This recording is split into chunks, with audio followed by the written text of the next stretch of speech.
When I started teaching my classes, it was in 2002, and I was just doing the past life regressions and contacting the subconscious part. I hadn't done much of the healing yet. So at that time, we were just calling the class Advanced Past Life Regression.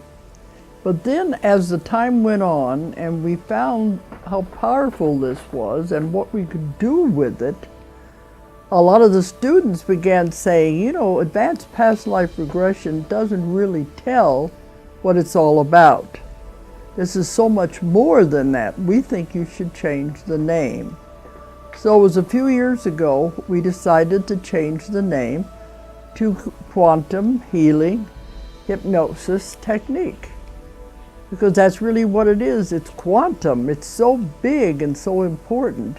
So we called it QHHT because it's way beyond past life regression. And that's where the name is stuck now.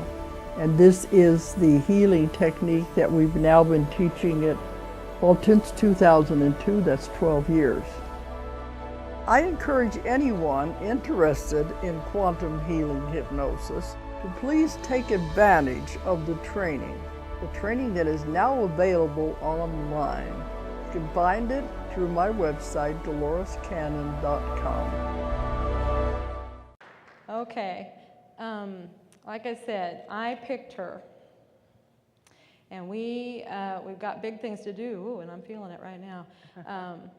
I am extremely proud of her, and that's the part that I usually cry. She is my mother. We have mother-daughter issues. That's mother-daughter. She may be the fantastic master that she is, but she's still my mother, okay? And I'm still her daughter. It's just that way. You're together 24/7, you know what that's like. Right. But I love her immensely, and I'm so very, very proud of her and what she has accomplished and what she continues to accomplish and where she is continuing to go and the impact that she is having on the world and everything that is happening. And and she has no idea. That's the beauty of this. She doesn't realize just what she's doing. So that is why it's my honor to be in this place with you. And I would like to turn it over, before I do start crying, to my mother, Dolores Cannon.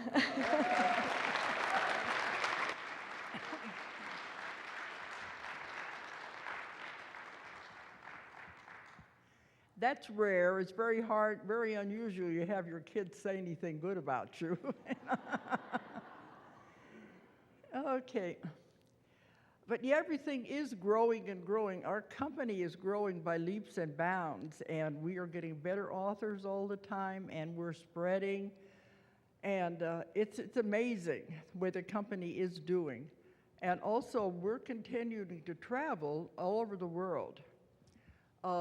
After this conference, I've been telling different people, I probably won't really be home until Thanksgiving. That's how much we're going to be on the road. Starting about a week from now, we'll do a nationwide tour and going up into Canada. Those of you who are in the Boston area, well, first we're going to be in Virginia, around Washington, D.C., doing a lecture there. If any of you are from these parts of the country and you want to come to these, and then we'll be going up in the Boston area with a lecture and my class. And Dee Wallace is going to be joining me on some of these in case you want to see her again too. We'll be the Boston area, then we go up into Canada, then across to Portland. And every place we're going to have a class. And then from Portland, we go down to Palm Springs, California, and then to Sedona. And we'll be back home then about the end of July. The whole month of July, we'll be doing the United States. Then we have about a week or so, and we start out for a tour of Europe. And that's going to be 6 weeks. And they keep adding more and more countries on that. So it's going to be all over Europe.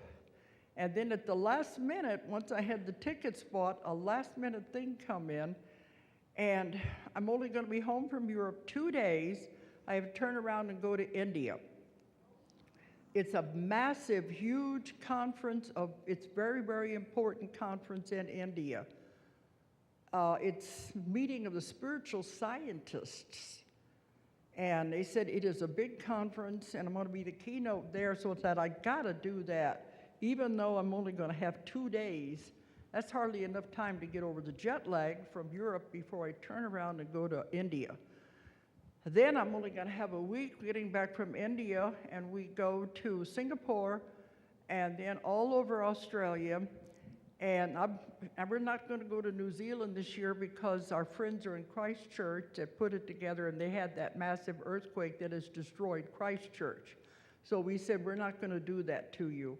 So I'm skipping New Zealand. But we will be back home then Thanksgiving. And then that's the only time of the year I'm really home, those holidays. And they were saying, why don't you come somewhere in January? I said, don't take my January away from me. I've got to have some downtime. So this is the way it's getting. It's constantly on the road.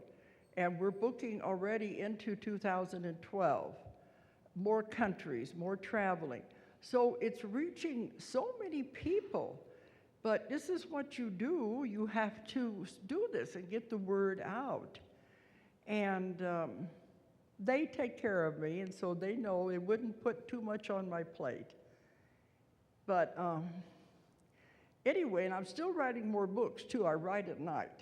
So in addition to everything else I do, people don't have a clue what I do. They keep saying, what are you on anyway? My daughter calls me the ever-ready bunny, you know. But anyway, when you find what you're really supposed to be doing and you're on your path, everything goes smoothly and you're taken care of. And she said, we are reaching more people than we realize. Especially now we got the streaming going on. We're all over the world right now. That's amazing with the computer generation and the way the computer technology is set up. Okay. Now, I imagine everybody here knows me and knows what I do. I hope so, because I don't want to go into too much detail about my background. I want to get right to the chase of what this talks about. But I'm not a psychic. I do not channel. All of my 16 books have come from my experience in my work. I'm a hypnotherapist. I consider myself to be the investigator, the reporter, the researcher of lost knowledge, because everything that I've gotten has come through the people that I work with in my sessions. I have to put it together as a reporter. I do the research, organize it, and that's where the books come from. So it doesn't come from me, but it comes through all of the thousands and thousands of people that I work with.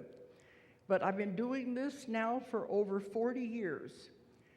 And when I started out in the 60s, there was no New Age, there was no reincarnation. I mean, people didn't know these things. There was, but nobody knew about these things.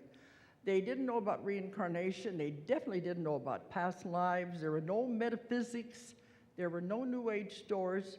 Some of the young people may have a hard time believing that, but there was a time when we weren't into any of that. So it was total ignorance, and that's when I got into it by accident. I was doing hypnosis over 40 years ago, and that's when it was only used for habits.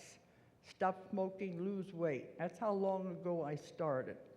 And stumbled into reincarnation by accident, if anything is ever an accident. If you read my books, 5 Lives Remembered, it tells the story of my beginning. And it's only taken 40 years for that book to come out. It was way, way ahead of its time.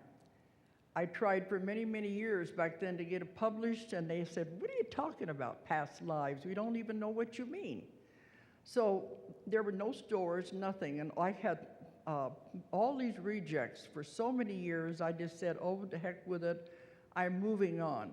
And I began to write more books, because in the 70s is when I started doing the past life therapy full time. And even then it was not popular. Nobody really knew about it. And I began to get information, and so I wrote books at that time. By the time the computers came along, I had 5 books that I'd written on the typewriter. But it took me 9 years to find my first publisher because nobody knew anything about this. They didn't understand it. So my daughter says, the world is finally catching up with me, I guess, because I was doing it that long ago. But in the beginning, a lot of my work was history. That's the Jesus and the Essenes and those books, because that was all I was doing, was the past life regressions. But then along there somewhere, things began to change. And at first it was very subtle, but then I began to see I was having contact with a great and powerful force. And I didn't understand it in the beginning. But now, as this has developed over the last 30 years, I found a way to use this and to call it in, and now I use it in all of my sessions, and this is what I teach in my classes. We are communicating now with the greatest force there is, the source of all knowledge. You can't get any higher than that. That's what I use in my work, and they're the ones that give me the information that I write about, the source of all knowledge. This is also the part that does the instantaneous healings in my sessions. I don't heal, I don't do any of that. I am the facilitator. And they're the ones that do the work. And I just know how to talk to them, direct them through the client, and we get miracles every day in my office. So once I found out that, my main work now is therapy and counseling. And people are coming from all over the world to this little bitty town in Arkansas, here where I live. I said, it's my retreat. When I come back home, I can get up there and be isolated and recharge my batteries because nobody knows what I do over there and nobody cares. So I can live in two worlds and have a balance. Otherwise, you can get into this kind of a world and go over the deep end very, very easily. I have to have that balance in order to survive. So, but it began to be more and more common as my books began to come out. People were seeking me out. But I work in the deepest possible level of trance. I work in the somnambulistic level. At that level, you get the conscious mind out of the picture. It cannot interfere. In the lighter levels, which a lot of hypnotists work at when they do past life regressions, the person remembers a lot of it. And they'll say, oh, I made the whole thing up. But you get the conscious mind out of the picture and focus on just let the subconscious come in and tell the story. You get the truth. And this is where all the information comes from. And I found a way that is a totally new technique that I'm teaching is how to get the conscious mind out of the way and get to them. Now, the part that I work with, I call it the subconscious. But it's not the subconscious the way it's defined by the psychiatrist. That's a childish part of your mind. That's the part of your mind that is used for habits. That's not the part I work with. I didn't know what to call it when they first began to come through. When I finally said, well, I'm going to call you the subconscious. They said, we don't care what you call us. We don't have a name anyway. But we'll work with you. So the part that I call the subconscious, you may say it's the higher self, the oversoul, the higher consciousness, has all knowledge. It is extreme power, but yet it is full of total love. It's a great honor to work with them because the love I feel when I'm working with a client and the love that is in that office, the energy is so high. But they know everything about everybody. They're so big and so powerful, but yet they care about every single person. That's why we're able to have such wonderful results, because they know everything about you. There are no secrets. So when somebody comes to see me, they know what they're looking for. They see the bigger picture. All I have to do is ask the questions, and I know how to bring them in through the person I'm working with. And the results are tremendous. But the amazing thing as a reporter is the similarity of the information that comes through. Now, I work with thousands and thousands of people. So when the information comes in, if they're all saying the same thing, not knowing each other, not even knowing what I have found, we know it's got validity. And I know it's coming from them because they always speak the same way. They always have the same terminology. People read my books and they say, it sounds like the same person is answering all your questions. And I said, well, it is, really, it's them. But it's gotten to the point where I can have a session, say in England, they never interrupt the therapy part and when I'm working with a client. But toward the end, sometimes they'll come through and say, Dolores, we have a message for you. I say, okay, I'm used to it. I always wonder later, what does the client think when they listen to that tape? But they say, we have a message for you. And they said, this is the next piece of information you need for your next book. And they will give me a theory or a concept that I've never heard before. And I say, okay. Then they will return to the session of helping the person. Then maybe a week later, I can be on the other side of the world here in America having another session. It happens again. And it come through again, and they expand upon the theory or the concept they have just given me. And this is how I put it all together like a gigantic puzzle, a piece from this person, a piece from another person, till it all begins to make sense. That's why I'm not working, it's not like channeling, I don't get it through one person. I get pieces and bits, and that's my job to put it together. And this is where the Convoluted Universe series have come from, is all of the complicated concepts they are giving me now. And the information I'm getting now, I could never have handled 30 years ago. I wasn't prepared for it.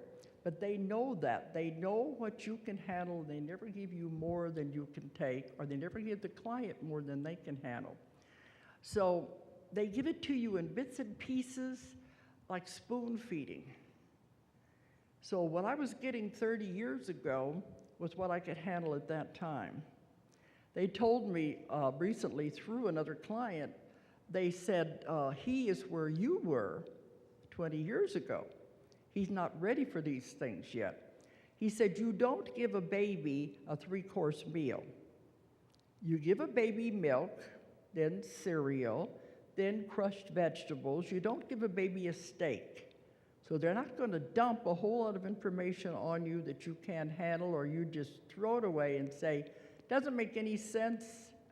If you do that, then it's not serving any purpose. So they feed it to you in spoonfuls. And they say, digest this part. Then once you get that, then we'll give you another piece of information. And that's the way my work has continued.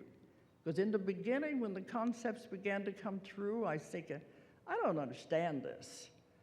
And they would help me to digest it and understand it, or I would have stopped right then.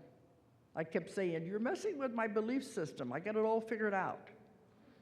And then I got to looking at the thing they had shown me, and I said, if I don't at least look at it and examine it, I'm no better than the church that says, do what we say and don't ask any questions. So as I began to internalize it and try to understand it, then I would be given a little more and a little more. So now it's constant. They're constantly giving me more and more ideas and concepts. You read the Convoluted Universe series, you know what it's doing. It's an evolving thing. More and more information. At the end of Convoluted 3, I made a remark and said, well, now you've told me everything there is to know. There's nothing left to you to tell me. And they said, oh, no, there is more.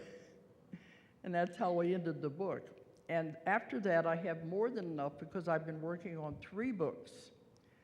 And the first one is the new one, The 3 Waves of Volunteers in the New Earth, because I've been lecturing on that. So we said, pull out all the information I have on that and put it into one book. And then there is Convoluted 4, and there are more concepts in that. And there's enough information, I'm trying to figure out where to put it, because I'm always working on more books. And it seems like every time you think you've got it all, there's a little more information. And they told me you will never, as long as you're in the human body, get it all. It's impossible for the human mind to understand it. All of your questions will never be answered because no human alive can handle it. That they said some information is as poison rather than medicine because you wouldn't be able to take it. So when I've had one student at one class one time said, but I want to know it all. They said, it is impossible, but I want it. I said, sorry. They said, it's not the brain, it's the mind. The mind has no concepts to handle what you're going to be given.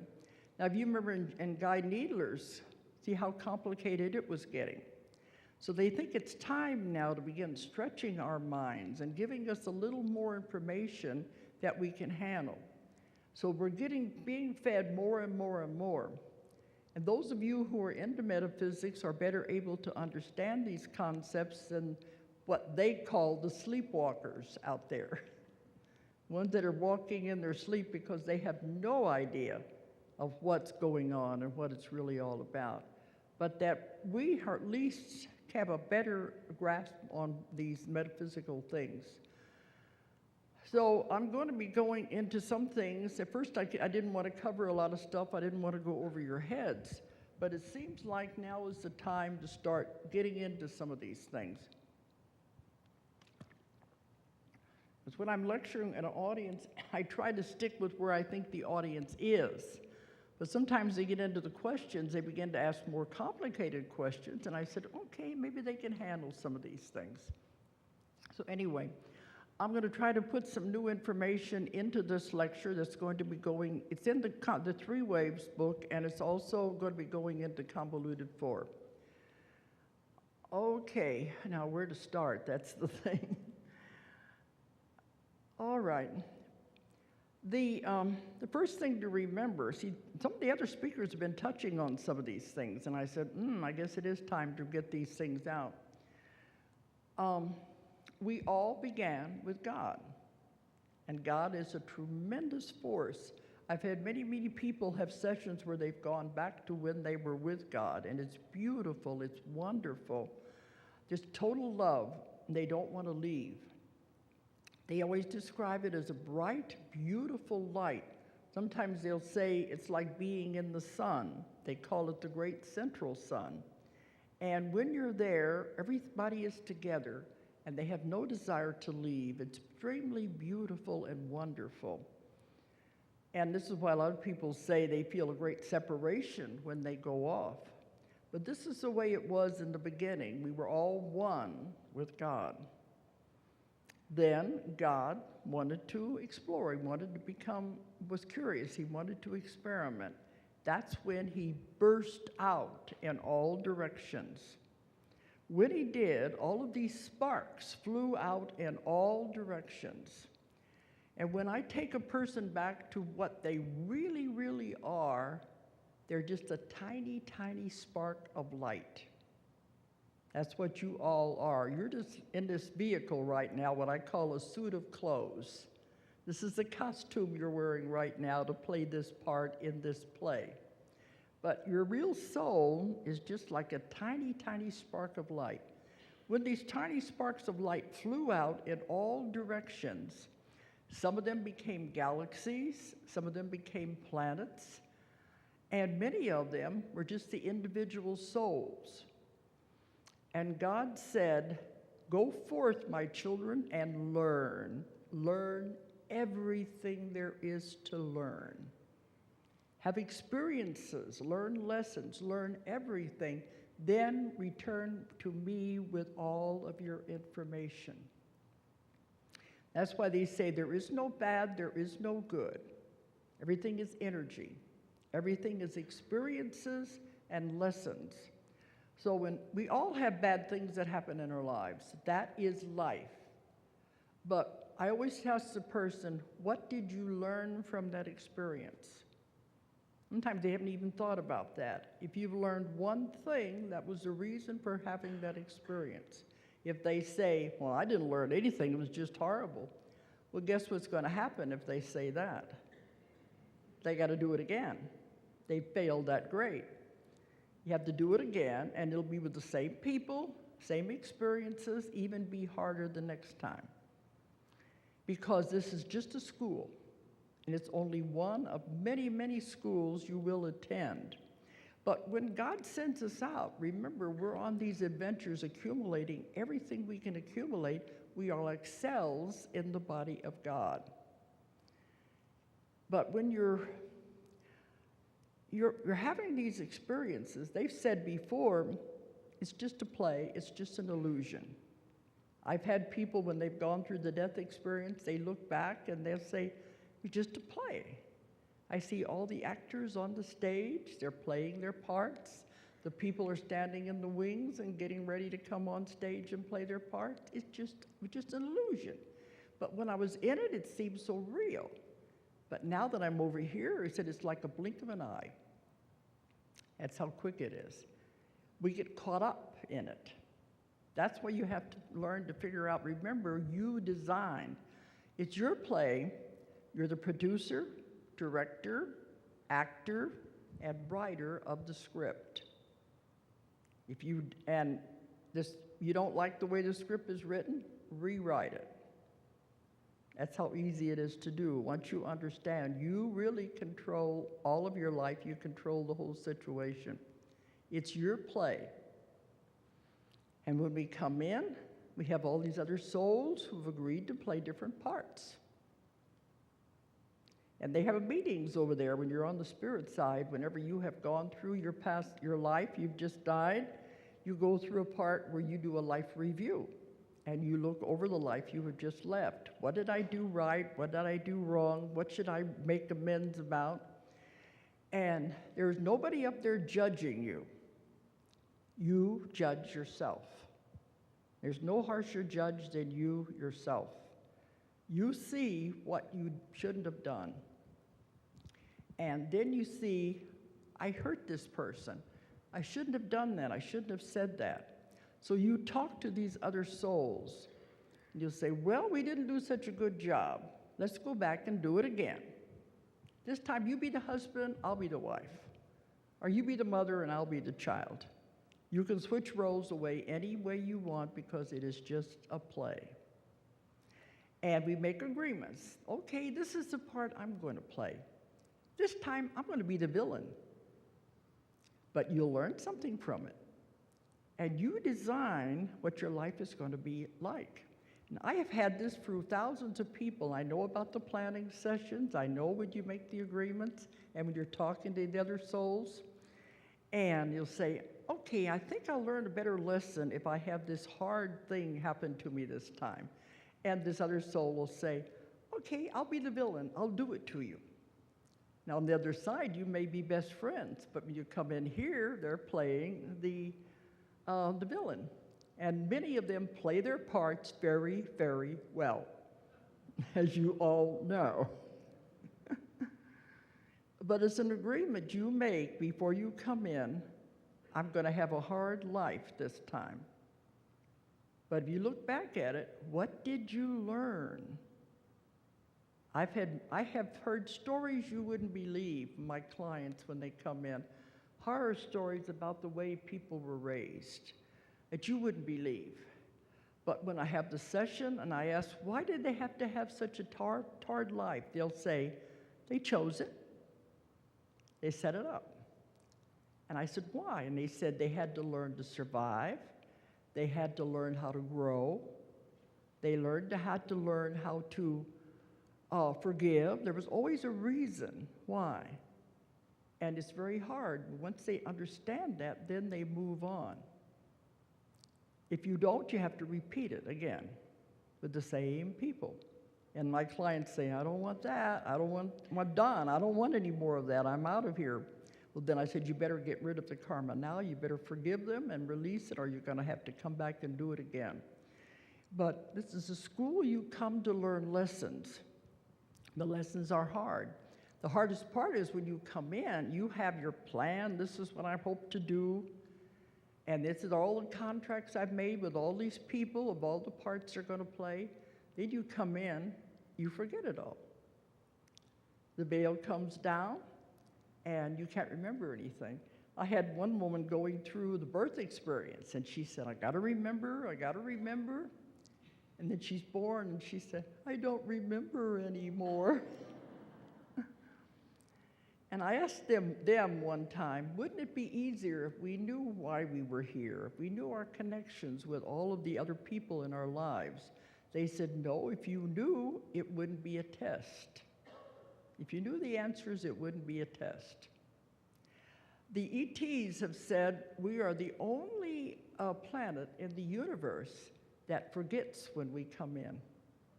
The rest of them know their contracts, they know their connection with God.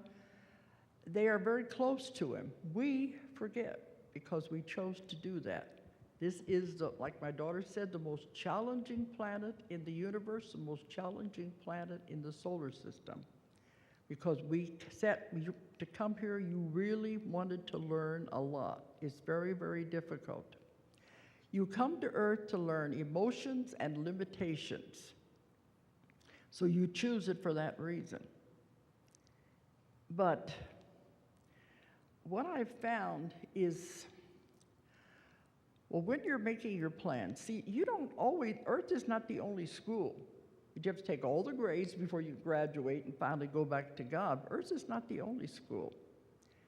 You have schools on other planets, other dimensions, and many of you have lived lives on other planets and other dimensions. I've had many, many sessions where they have told me about lives in other dimensions. And who knows, after you graduate from this school, maybe you decide, I'm going to go over here and live a life in this other galaxy. Different rules and regulations. So it's an ongoing thing. Earth is just a very, very difficult one. And I've had them, they've come from the source, the God, and they're busy creating planets, they're creating galaxies. Many of you have done the same things. You were co-creators. This is how powerful you are, and you forgot. You can create galaxies. I've had some of them when they created the oceans on the Earth. If you were powerful enough to do that, and now all of a sudden you forget your power, but they're having so much fun doing all of that. Living as a free-floating spirit, creating and having fun like that. Then they're on the spirit side, and they'll say, you know, it's time now for you to go and start an Earth existence. And they'll say, I don't want to do that. This is much easier. I don't want to be stuck in a body. It's dense and it's heavy, it's yucky. I don't want to do that. And they said, well, it's time for you to start your school. And I've had some of them actually cry, I don't want to go. I don't want to go down there. I don't want to do those things. This is much more fun to be up here. But no, it's time.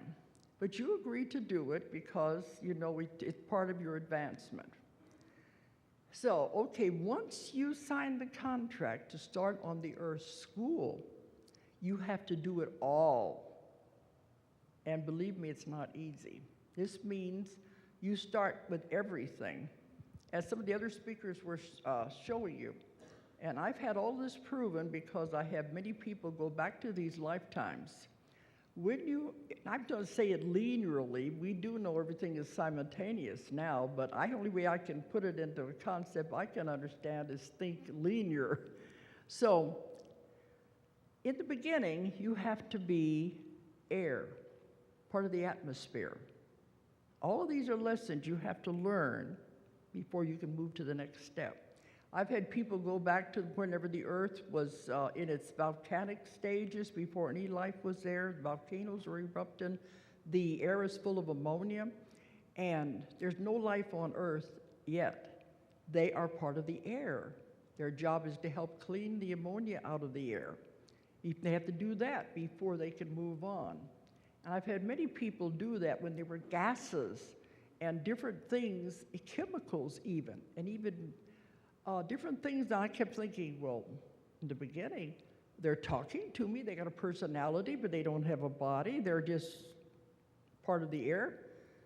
In the beginning, it was startling, but now I hear it so much, I'm used to it. But after you do that, then you have to know, what is it like to be the dirt? What's it like to be a rock? I had one man who was a very successful businessman went to where he was in the dirt. And he said, this is very interesting. I'm looking at all the little bugs and worms crawling around down here, and it's interesting being part of the dirt. And I have had many people be rocks. And they say when they're a rock, they said life is very slow. And see, when I get to the subconscious part, I always ask them, why did you show that life to the person? They'll say, well, they think they don't have freedom now. It's much better now than it was when they were a rock, because then they had to just sit there.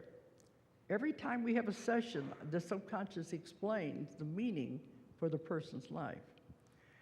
And so I've had them do all of that. Then they have the plant kingdom. You have to do that. You have to know what it's like to be a rose. What is it like to be an ear of corn? What is it like to be all these different plants? I've had people be flowers, and they said, it's beautiful, but it doesn't last very long.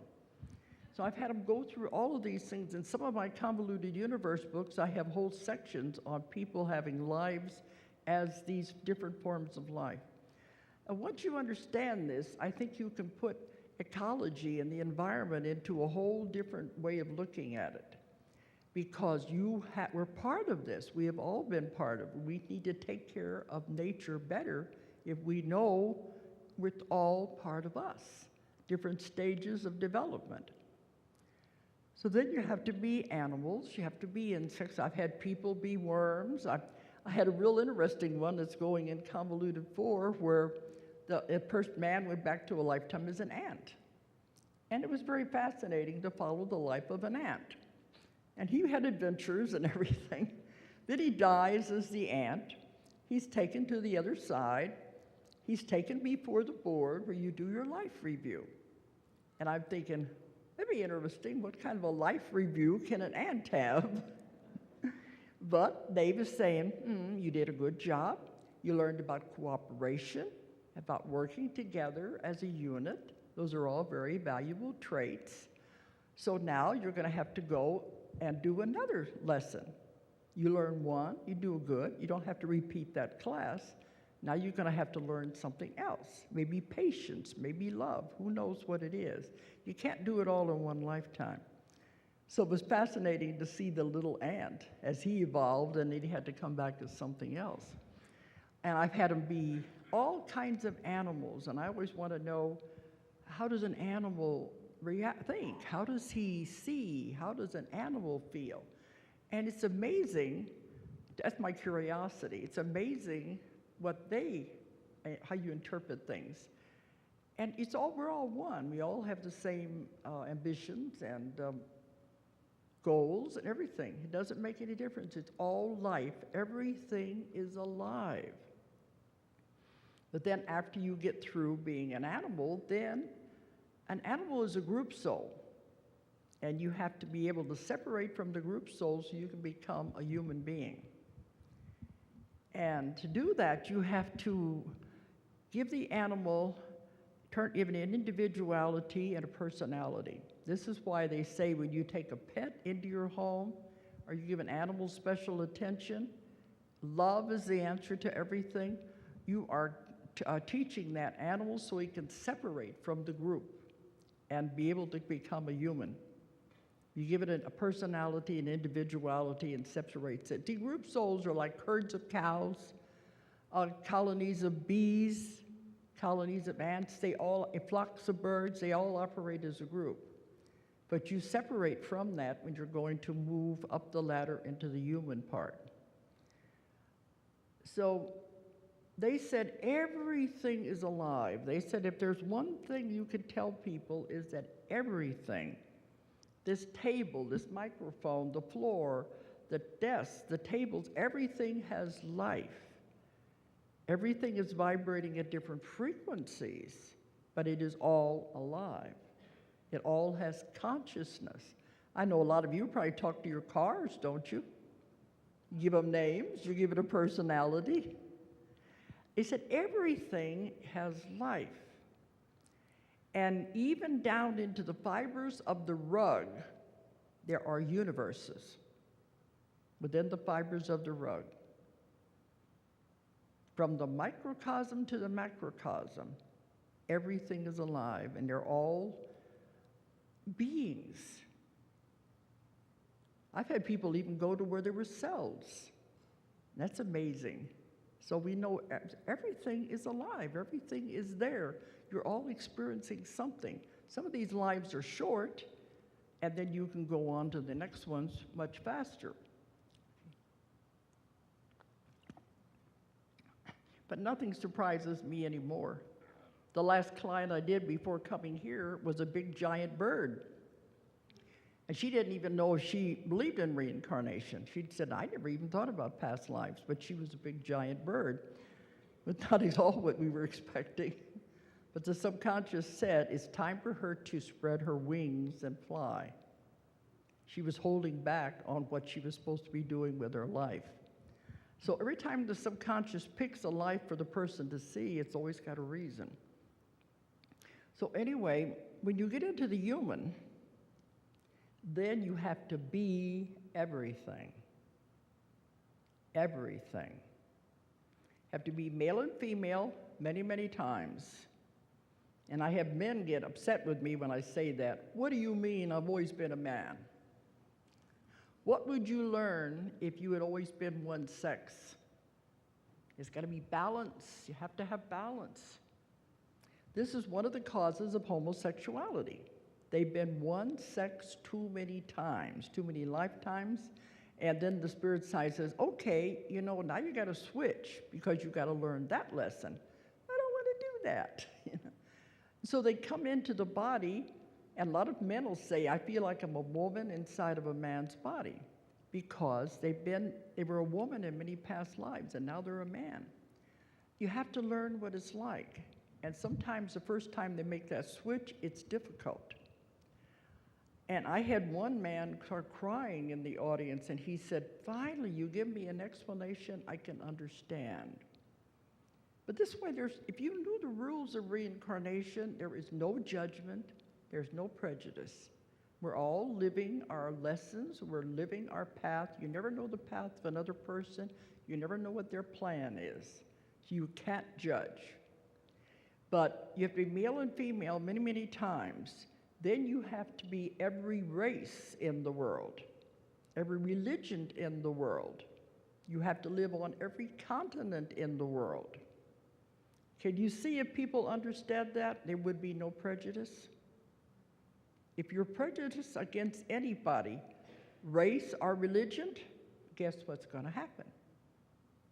Next time you come back, you have to be the very thing that you've been prejudiced about. It's a very orderly system. This is the way karma works. It's all balanced. And I proved this through many, many clients, how it happens. If you start not realizing this, you look at everybody as we're all the same. We're all on the same path, trying to learn our lessons, trying to make the advancement. You don't judge them anymore. If they're negative, they're just using the energy in the wrong way. Maybe next time they'll understand, and they have to come back and do it again anyway. But anyway, then you have to be rich and poor. Sometimes being rich is not a blessing, it's a curse. You have to be everything there is to be. You have to be on every side of every coin to know what everything is like. I had a woman about a week ago, this is going to go in the new book, who, in one of her first lives, she was killed in a war as an innocent bystander. And the whole village was wiped out. And whenever she died, she's looking back on it, and she says, I said, well, the main thing I want to know, was she angry? Because when you're angry, you're carrying karma forward. She said, no, I'm looking at those men, and I feel sorry for them. And so there was a whole group that had decided to come in together. Anyway, they're all standing on the other side talking, and they said, now, wasn't that interesting? They've all just been slaughtered. Now, wasn't that an interesting life? What are we going to do next?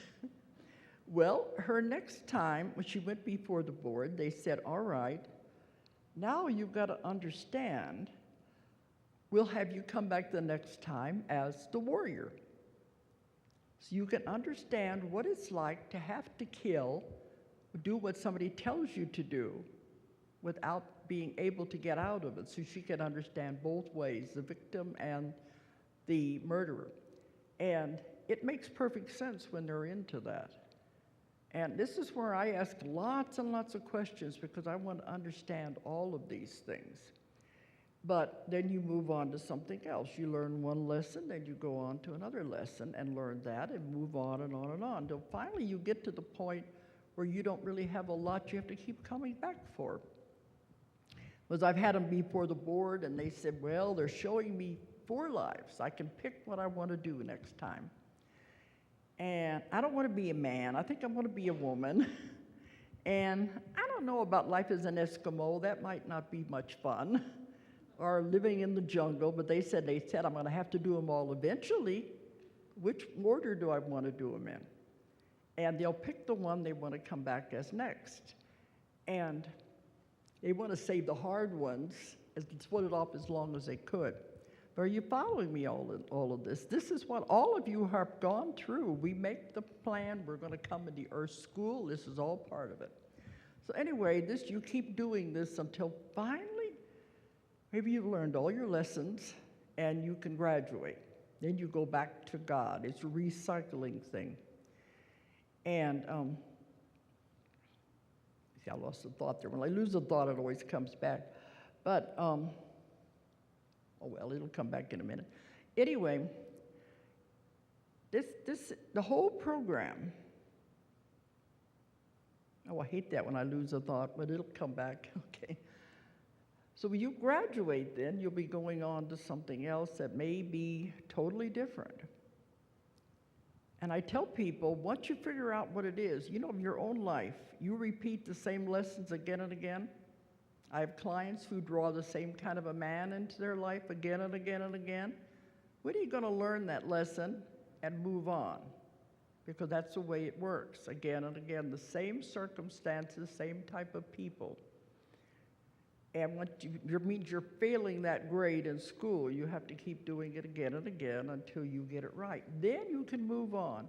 The next lesson may or may not be better. It may be worse, but at least it'll be different. You get out of that rut. Some people have been in a pattern of making the same mistakes for many, many lifetimes until they finally realize it, and then they can move on. So this is the way you sign up for whenever you come into the Earth School, and you're all in it right now. And they said you can't get out of it until you have finished it. You got to graduate. You can't just say, I'm going to drop out of school, which would be nice sometimes, but you can't do it. So now something is happening in our time right now that is changing all of this. This is the way it has been for eons of time. And too many people are stuck on the wheel of karma. You keep coming back again and again and again. When are you going to get it right? When is it going to sink in? Making the same mistakes again and again and again. We're stuck on the wheel of karma. Well, right now, we are in one of the most important and amazing times in the history of the universe. And things had to change. They had to be different. I don't have enough time to go into the ET part, but I will tell you they have been with us since the very, very beginning. They are the ones who created life on Earth. The seeding of the planet, we all came from them. And I usually have a little more time. I go into the whole background. I've written many books about this. But they have been taking care of us since the beginning of time. That's why in my UFO research, I've been doing UFO cases for over 25 years. I have never found any negativity because I know why they're coming, I know what their purpose is, and it is positive and beautiful. Because I speak at all the UFO conferences in the world, and the other investigators don't like me because they keep saying, you've not found the truth, you haven't found the horror and the evil. So that's because it does not exist. Because I work in such a deep level, we get away from the emotional that the person is carrying. If they think they've had a bad experience, that's what they're going to get through these lighter levels the other hypnotists use. By going deeper, you go to the real story of what happened, and we're able to get tremendous amounts of information. That's my first book was The Custodians, was my 25 years, and I found, working with us, and I found the answer to every question you could possibly ask about UFOs and ETs. They have been taking care of us since the beginning of time. We are their children. Their job is to watch over us and take care of us. Now because they did create us, and that's what it's all about. I don't have a lot of time to go into, in the new book, I'm going to go into more about the UFOs from a different perspective, because it's not, a lot of this stuff is not at all what you think it is. I am constantly finding out more and more information, and it's growing and evolving. But that's why some of these are called the Watchers. Their job has been to watch Earth and take care of it and see where it's going.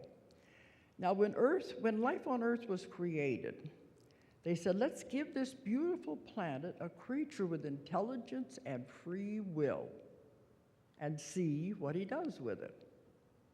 We are the only planet in the universe that has free will. And I've had people go to past lives when they were on other planets and other universes where they didn't have free will. And it was not happy. They were not a good life at all. They could hardly wait to get out of that life. But this one, free will, is very, very important. And they said, let's give them free will and see what they're going to do with it. Then they came up with another directive. This is the Star Trek directive, and it's not fiction, it is real. Okay. We give them free will, they can do anything they want, and we cannot interfere.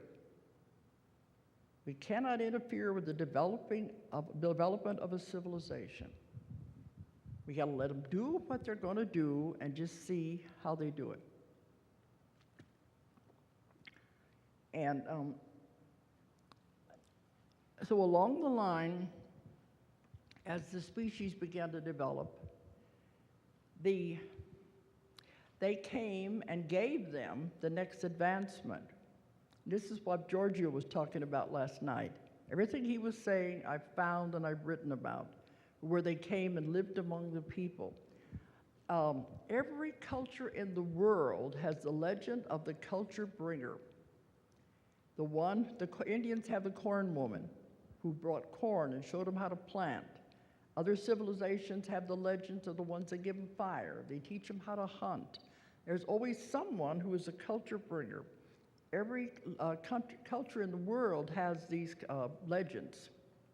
And in all of them, the culture bringer always comes from the sky or from across the sea to live among them, to teach them the next advancements. And because they could live as long as they want to, they have conquered disease, they don't die until they're ready to die.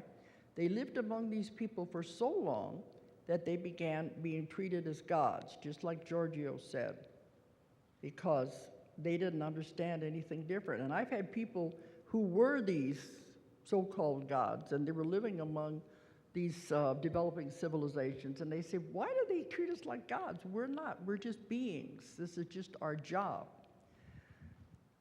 So they were doing this. They were giving him the next development that they needed at the time. And then they have to stand back and watch and see what they're going to do with it. And I said, okay, but isn't that interference if you go in and show them how to do these things instead of being the observer? They said, no, we give it to them as a gift one time. What they do with it is free will. Because they said many times they have given a civilization something and they've turned around and used it in the wrong way.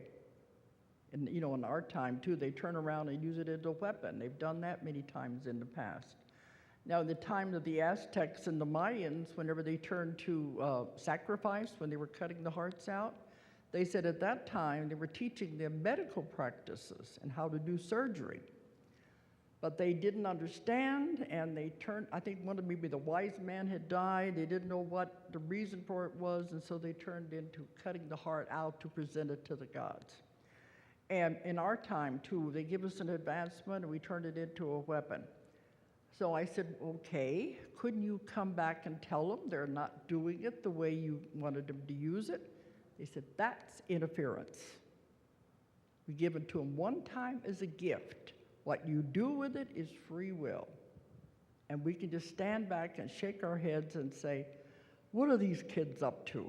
But they cannot interfere because that is the rules. So anyway, this is the way it's been down through time. Now they can't live among us because there's too many people. So now when the next advancement is ready to come into our time period, it is put out in the atmosphere as an idea. And whoever gets it is the one who invents it. They don't care who invents it as long as it's in the time period. Because you always hear about people all over the world working on the same invention at the same time. And I've talked to people all over the world who are doing this. There are many that I've spoken to who are working on free energy, and it's definitely going to be real. And I asked them one time, well, should I put these people together? Couldn't they be working together? They all have the same idea.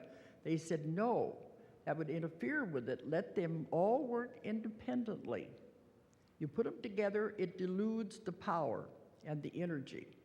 Whoever invents it first will be the one to get the credit. It doesn't matter as long as in our time period. So this is how the inventions are coming into our time now, is just by putting it into the atmosphere, and then it is where it's supposed to be. Okay, so they've been doing this forever. They've always taken care of us. Now, the only time they could possibly interfere is if we got to the point we were going to destroy the world. Then they would have to step in and stop us. Because if we did that, they said it would disrupt the entire solar system and even out into the galaxy.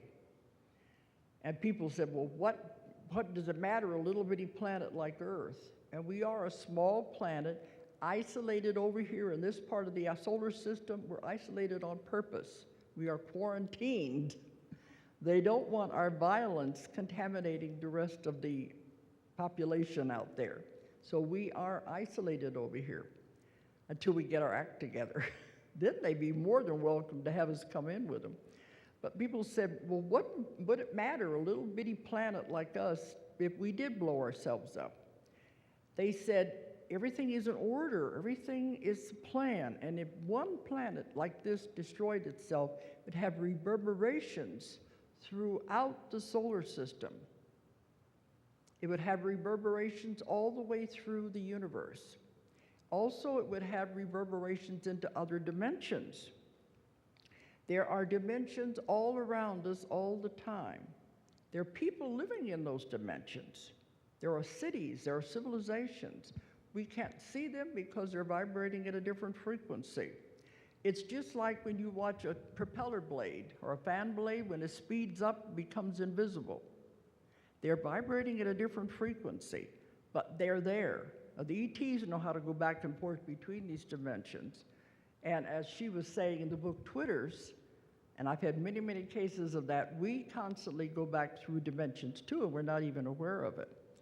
But these dimensions are all around us, and they said if we were to blow this planet up, it would also have reverberations into those dimensions, and it would be like undeclared war on those innocent civilizations. So we cannot destroy this planet. That's the one thing they could step in and stop us. Now, down through the history of the earth, there have been many, many civilizations that have risen to the height of civilizations, much more than we are today. They were highly developed mentally, and they could do things with their minds that we can't even begin to do. Atlantis was one of them, but that was not the only one. There were many, many others before that that went down When they reached the height, I have these several stories in my books about this. One of them where they succeeded in blowing a hole in the ozone layer, which sounds familiar, doesn't it? Scientists were experimenting and they went too far and they created a hole in the atmosphere, in the ozone. The heat of the sun came through and burned large places of the earth, and this is where the large deserts in the world came from, because at one time they were very lush, beautiful civilizations, and they said nothing will ever grow there again. That was one time. There have been many, many times when we have civilizations have destroyed themselves because of what they were doing. And Atlantis was another one. But many times they have had to come in and step in and stop it because it was getting to the point that they could really harm the earth. And I did get some information. This is in the new book I just published, about 3 waves that I'd never heard before about Atlantis. I thought I knew why it went down, because the scientists misused the power of their mind, they misused the power of the crystals, and to where it did cause a big disruption. Everything is always the men, guys, I'm sorry, but it is always the men. The men always want the power and the greed, and they have a beautiful, wonderful world, and all of a sudden they want more and more and more. And to where I knew they were going against the laws of nature because they were interbreeding animals and humans. And I have a lot of cases of those too in the books. And they said that could not be allowed because they were going against the laws of nature. They kept experimenting with all kinds of weird things. So I thought I knew the reason why Atlantis had to go down, because they were violating the rules of nature and wanting too much and causing disruption. But I had a case just this last year, and I think I put it in the 3 waves, that gave me an explanation I had never heard before of why Atlantis had to go down.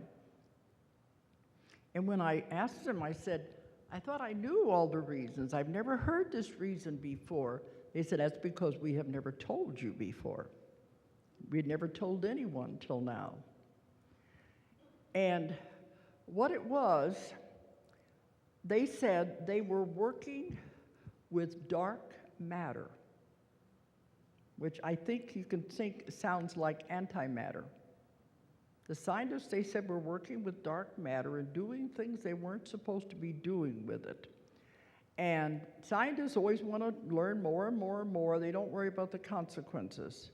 Look at the HARP project, all of those. They don't care about what happens. Look at the atomic bomb. We could have blown up the world when we did that, because we could have ignited all the hydrogen atoms in the air. But the scientists don't care. They just want to experiment. So this case, they said they were working on dark matter. And I said, what were they doing? They said they were trying to create their own universes, their own wormholes. Now, what does that sound like? Those of you who know, you know what's going on right now, don't you? The collider experiments? You heard of those, haven't you? The collider experiments. Okay, I write about it in the book. If you look it up on the internet, you'll see it. It was going on this last year. These scientists were trying to create a wormhole, trying to create a new universe.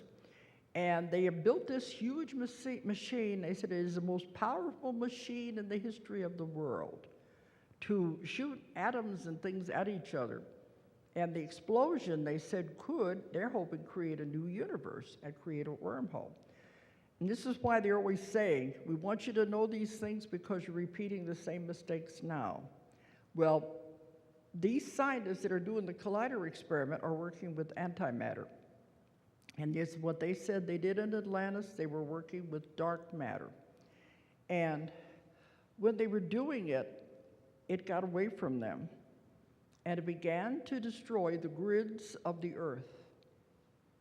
And they said the grids of the earth, because of this, working with it's hard for me to understand. It has to do with the atoms and all of that. in the wrong way. They began to act on each other, and it began to collapse the grids of the earth. So they said we had to step in and destroy it and stop it, because if it would have continued, the entire earth would have collapsed. All the grids collapsed, and it would have had a escalating effect, and the grids of the entire solar system, the grids of the whole universe would eventually all collapsed on itself. This is what they keep saying they're afraid of.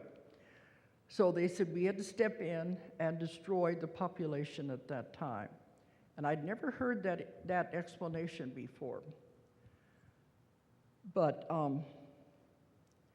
that was one time. So they said we don't do it unless it becomes an absolute emergency. And naturally, when that happens, life starts over again from scratch. Because they said it's like blowing a fuse. You can no longer have the powers, the mind powers, the psychic powers you had at that time. You've got to pull the plug. Everybody starts over again as savages, from the ground up all over again, to build a civilization. And now we're at this point where we have finally got a civilization again. Because they said, so much time is wasted when you have to start all over again. Every time they've had to step in and stop the civilization, starts all over again, all over again. They don't like that. And they said, right now, we are getting to this point again. And they don't want to have to start over again. They want us to continue because we have this beautiful, wonderful future ahead of us. So what happened? They been watching the earth, just watch us and see what's going on, shaking their heads and thinking, I don't know what these kids are up to now, but it's, all they can do is say, well, they have free will, let's go ahead and do it. The thing that got their attention was right after World War II, 1945, the end of World War II, when we dropped the first atomic bomb. They said, we better get down there and see what these kids are up to. They're playing around with something they have no idea the power of it. So they came down and they said, we were not supposed to have atomic power yet. We were not ready for it. That when we were supposed to have it, it would be used for positive, for good. And I said, well, we use atomic power for good. We use it for electricity. They said it will never be what it was supposed to be, because when the atomic bomb was invented, it has this aura of death as a weapon and negativity. So it will never be what it was supposed to be. We weren't supposed to have it yet. So they knew if we were playing around with something we didn't understand, they said, these kids can't even take care of their own lives. They're stuck on the wheel of karma. We just came through World War II and all this horrible devastation. They can't handle their own lives. They're never going to be able to handle something this powerful that could destroy the world. What are we going to do? And so, it would be nice if you could just come in and say, stop it. But they're not allowed to do that. That's interference. So what they decided to do, they went back to the councils. There are councils over everything, and they have councils they report to. There are rules and regulations that run everything. Nothing is by chance. They went back to the councils, and they're saying, well, what are we going to do? We can't just go in there and stop them. They came up with a plan that I think is brilliant. They said, we can't interfere from the outside. What about if we influence from the inside? So what they decided to do, the people on earth are too caught up on the wheel of karma, repeating the same mistakes over and over again. We got to bring in souls who are not caught in that. Souls who are pure, who have never known violence, who have never been trapped on the wheel of karma. That's what we have to do. So, and I've had this through many, many, many clients. So that's why I put the pieces together to form this whole theory. They said the call went out for volunteers. Earth is in trouble. Who wants to go and help? And they asked for volunteers to come and help Earth. These are pure souls, never been to Earth. They're not contaminated. They've never known karma. Now, these souls came from other places. And I'm seeing it constantly now. The only ones I have now who are going back into typical past lives are the ones who still have karma to repay. Majority of the clients I see now are what I call the first-timers, are the volunteers. Because many of them came from the source. They never started on this journey that we're on. They remained with the source. They remained with God. They had no reason to come. And when I'm talking to them, and they said, well, and I know they're in a body. I'm talking to this body that's laying there on the bed. I know they did come. And I said, why did you come? And they all say the same thing. We heard the call. And we wanted to help Earth. So they come in. Imagine what it'd be like with never having any other lives at all, have always been with the pure, the beautiful love, and never experiencing anything to come into this mess that we call Earth. Because when I've talked to them when they come in, they said, oh my gosh, what was I thinking of? They said, the body is so dense, it's so heavy, and they've been used to being free, and all of a sudden they feel trapped in a body. And I've had them when they're on the spirit side, and they said they were having meetings, and they'll say, who wants to go and help Earth? Earth is in trouble. And one woman said, I stupidly raised my hand. They get down here, and naturally you come in, you forget all these things. Well, another place they've come from is they were ETs. Now, there's what I mean. A ET is just a being. It's wearing a different costume, playing a different part. And many of these were quite happy. They were living on spaceships. They were living on other planets. Many of them had evolved to the point they were light beings living in other dimensions. They didn't have to have any bodies. They were having beautiful, wonderful lives, what they were doing. They had no desire to leave the spaceship. They were living, doing their work. But the same thing, who wants to go and help? And they say, okay, I guess I'll go. And in the 3 waves, I have many cases that I've done where they did come from other planets and from other spaceships and things like that. One thing I think is interesting, what I've found, now see, well, when they come into the body, they don't have any karma. They're not on this school. But if they begin to accumulate karma, they're going to be stuck here. So many of them come in with a sheath or a covering over their bodies, their souls, so they will not accumulate karma. Because they know once they accumulate karma, they're going to be stuck here and have to come again and again. So they have a protection to keep them from accumulating it. So they can finish their job and go back to what they're doing. The amazing thing is I found many of these people who have come from spaceships, and on spaceships they can live thousands and thousands of years. And some of them, this other part of them, I don't want to get too complicated, but this is only one fragment. You are just a fragment of your whole entire soul. The other fragments, what you would call facets, he says like a diamond with facets, are all living other lives. And you can't know about them because it'd be too confusing. But they send a fragment, a piece of themselves to live a life on Earth. Now the other being, the other one on the spaceship, is still going about his business there. Other times they put the body of the space person into like a sarcophagus, a suspended animation to keep it alive until the soul comes back, and then it finishes the job here, then it can go back and continue its life on the spacecraft. Now, is this making some sense to you? And many of these people have dreams that they're seeing things going on spacecrafts.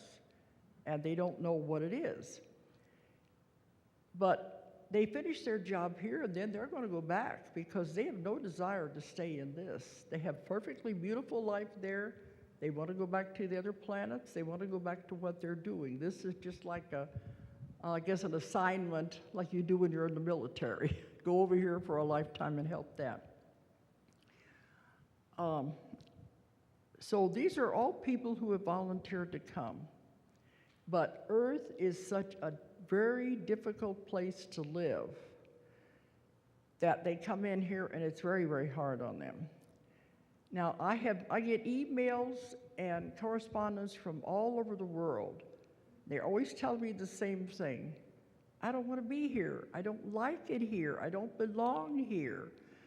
I don't like the violence. I don't like the emotions. I want to go home. I don't know where home is, but I know it's not here. So they're on a very difficult assignment because they don't understand what's happening.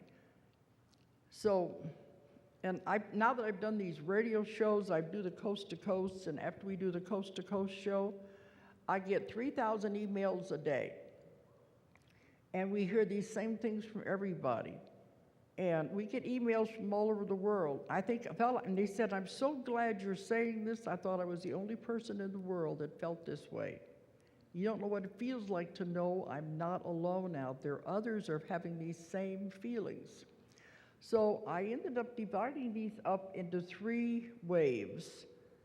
I was doing it according to their age and the characteristics of each one. So the first wave would now be, they were born right after the war, right after the dropping of the bomb. That's when the first ones began to come in. And look what happened at that time. We had the baby boomers. Of course, the baby boomers I always thought were, because of nature, when you have a war and wipes out so many people, they replenish. But they said the baby boomers were a lot of these new volunteers coming in at that time. So anybody born after 1945 would very likely could be a first waver. But I've had some people tell me, I have these characteristics and I'm in my early 60s. Well, some of them may have been forerunners. Okay, the first wave had it the hardest of all because, we naturally didn't want to be here, but they were the first ones to come. Now, they definitely don't like Earth. They don't like the violence. Emotions frighten them, especially anger and fear, strong emotions. They can't handle it. They don't like it. And they always saying, I want to go home. I've had some people tell me, I can remember as a little kid, 4 years old, standing in the kitchen telling my mother, I want to go home. And the mother would say, well, you are home. And they said, no, this is not home. But they have, many of them, they have good homes, they got good families, good jobs, but many of them want to kill themselves. And many of them have attempted it because they really don't want to be here. I had one client a few weeks ago who said, tried to kill myself 3 times, it didn't work, so I guess I got to stay. With suicide, you don't get out of it anyway. So anyway, this is how badly they want to go. The first wave have had it very difficult. So they would be 50s, thereabouts now, 40s, 50s.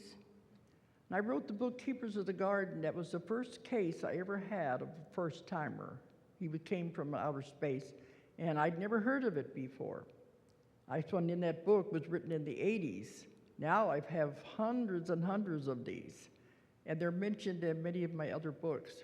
Now the second wave, I would think would be 30s. My daughter says, don't try to stick too strict on these ages because you really can't. 30s, maybe early 40s, somewhere in there. Maybe down into the 20s. The second wave are what we call antennas, generators, channels of energy. They have come in just with an energy, a loving energy that's supposed to affect everybody else. They don't have to do anything. Many of these people work out of their homes. They don't want to be around people. They're very good people, but they don't have these same characteristics as the other ones did. Now, both the first and second wave, many of them don't want children because they know having children is going to create karma and they don't want to be stuck here. I've had some clients who have managed to have children. It was very, very difficult for them to do it. But they said, well, they wanted to have the experience, but so their bodies were not made to handle this. But these people are to generate energy. They can walk through a crowded mall or a store. Their energy will affect anybody they come in contact with. That's the way it's supposed to be. They are generating positive energy to help with this uplifting of the world. And but the irony of the second wave is they don't like people. They don't like the energy. They don't like all the junk that's going on out there. So they would much rather stay home and stay isolated and not mix with people. But they're supposed to be doing it.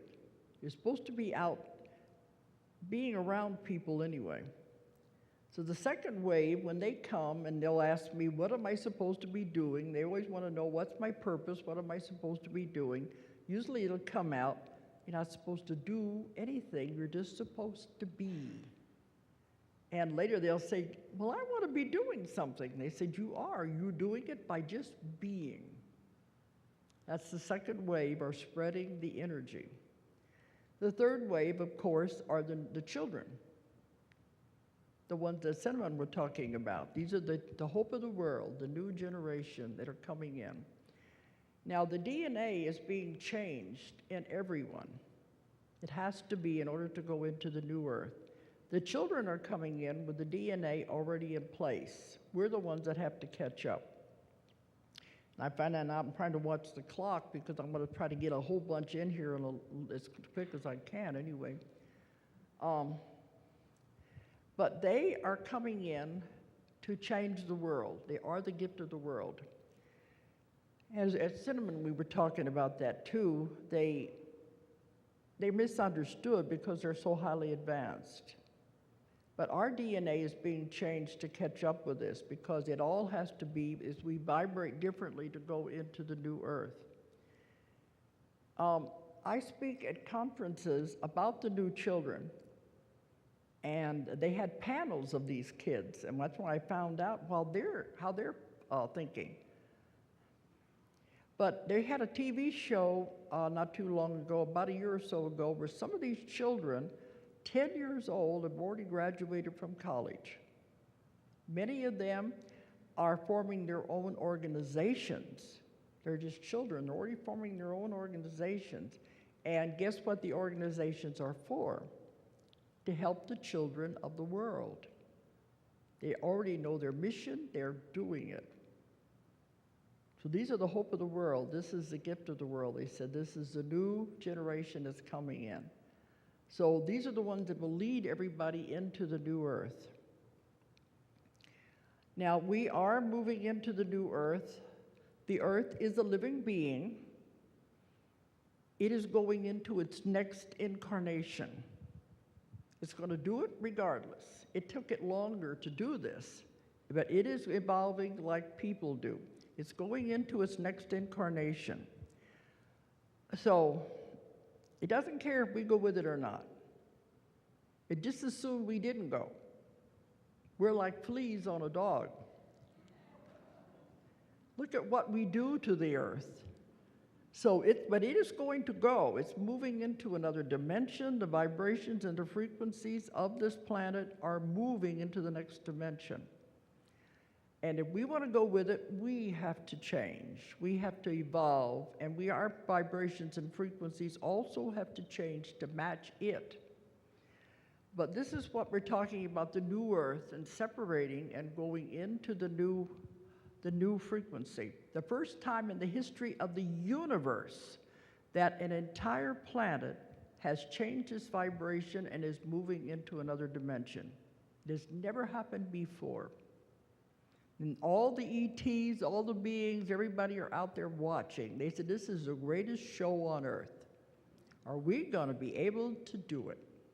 Are we going to be able to pull it off? It started about 2003, and we're at the height of it right now. People keep saying, when is it going to happen? When is it going to happen? You're in the middle of it now. And those of you who are aware of it know things are changing. You know the vibrations are different. Time is speeding up. You know something is going on. If you're in the middle of this, you know it's happening. Julie, okay, come on up here because she likes to help me with this part of this anyway, and I'm trying to get all this in. There's a lot to cover. But if we're going to go with it, now, there's the old earth and the new earth. It's moving into a whole nother dimension. If we're going to go with it, our vibrations and frequencies also have to change.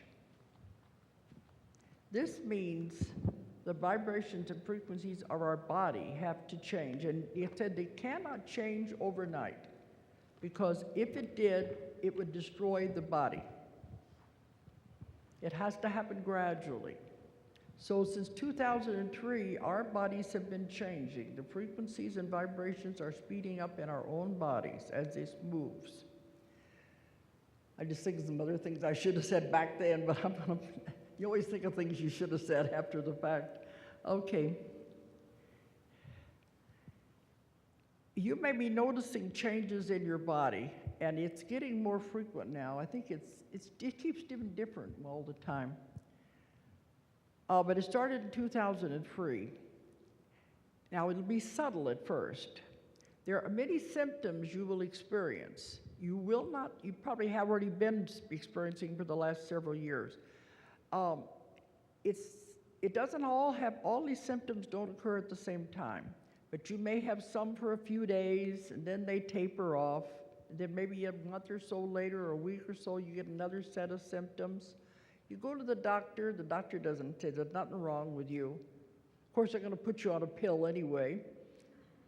But it's because the frequencies are changing and our body is adjusting to it. And some of the symptoms that I've been told: high blood pressure, heart palpitations. This is a biggie. A lot of people are experiencing the irregular heartbeat.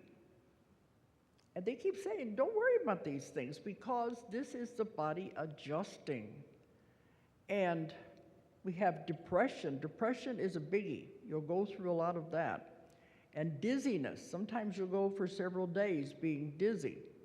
But these things only last a few days, and then they fade. And then maybe a week or so, you'll get another one. Headaches, joint aches and pains. Ringing in the ears is a big one, because that is the energy is being raised. And I have clients coming to me for that, and they'll say, just tell them, turn it down. The energy's too strong. And you can visualize a dial. See the dial being turned down, because sometimes they don't realize they're giving you too much. But it has to be gradual, otherwise the body can't handle it. So visualize, tell them it's too much energy, turn it down, and this will help with the ringing in the ears. What are some of the other symptoms? You think those are most of them? It's somebody the other day had one that we hadn't thought of. Probably think of it because somebody said, oh yeah, that sounds very much like it could be. But if you just go with it, go with the flow, don't get too upset and excited, it'll pass as the body adjusts to it. Older people are having more problems adjusting than the younger ones. The younger ones are coming in, they're already set. It's the ones in the middle, their bodies are adjusting to handle all of this. If you can't handle it, you're out of here. You can't adjust, you leave. That's not so bad. They're going to watch from the other side and see what happens. But if the frequencies become too hard, but if you can talk to them and say, let's do it a little easier, calm it down, it's a little hard on the body. Now, you probably notice your diets are changing. Are you noticing your diets are changing? Because in order for us to do this, the body has to become lighter. So you have to get away from heavy meats, especially beef and pork. This holds you down to the earth. You gotta have lighter foods. And through all of my clients, when they always want to know about their diets, it's always the same thing. They tell them the best diet, the best food to eat is live foods. Live foods mean fresh fruits and vegetables. And to stay away from meats, especially beef and pork, with these hormones and the additives they're putting in there, and those are heavy. You can have some fish and chicken, but that's a lighter meat. But really stick with the fresh vegetables, organic if possible, and stay away from too much sugar, and drink lots and lots of water. They said the value of water is beyond belief. You can't believe the importance of water. There's one tiny, tiny thing in the water that we must have. So stay away from the sweet drinks. They got me off of Pepsi a long time ago. It's all I ever used to drink was Pepsi. I listened to them. They got me off of it. I was a Pepsi-holic. But they stopped all of that. Okay, those are most, they said, you will notice as you move into this, eventually you're not going to want to eat food, you're going to want liquids. And when I've said this on the radio, people will call in and say, I wondered why I wanted to eat more smoothies. We're going to get where it's more liquids. And eventually, when it's done and we're over there into the new earth, you won't even want food at all. So that eventually down the road, we won't have to eat. Darn.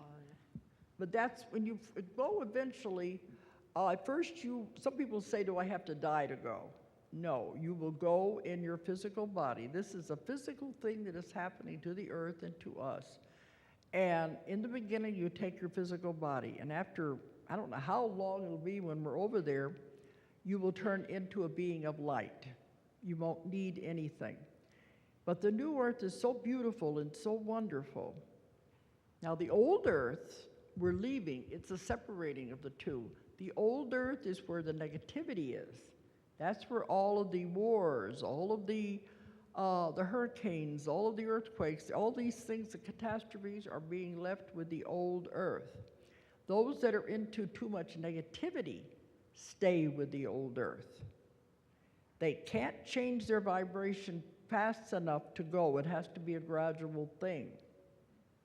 So they stay with the old earth. They said they've stayed with what they have created because that's their karma. They have to stay with that. Eventually, when they die, they will go somewhere where they are still karma to be repaid. They say, don't worry about it. Eventually, they're all going to get there anyway. But this is separating. This is what's in the Bible, in the book of Revelations, when they talk about the new heaven and the new earth. And those, they're taken, those are left behind. This is what they're talking about. But when St. John had the vision on the Isle of Pathos, he didn't realize it was going to be thousands of years before it happened. But, well, we've had a lot of discussion about all of this because, you know, when we get into so many weird things, at least we can talk to each other about this. Because, let me see. I forgot what I was going to say right there anyway. Huh?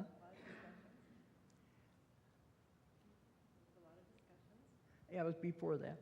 Anyway, well, about the old and the new earth. Oh, because I asked them so many questions about this, and they said, we can't answer all of your questions because we don't know what's going to happen. This has never happened in the history of a planet before. Oh, let me bring about 2012 while I'm thinking about it. Don't worry about 2012, it's just a date. It is not the end of the world, it's none of that. It is just a date. Now, I've had, you know, you remember the Mayans disappeared and there were some other Indian groups, tribes that disappeared, and nobody knew what happened to them. I've had people go back to those time periods. And what happened was they developed as a civilization to the point they didn't need to be on Earth anymore. They moved as a civilization into the new dimension. They changed their vibration and frequencies, and they moved, and as a smaller group. And when I've had people like that, and I said, well, why did you come back? Well, we thought we knew what it was like. We could help the others to get there. I forgot to say that a while ago. The reason the first waivers have had it so hard was because somebody had to be the trailblazer. Somebody had to be the pioneer to set the trail.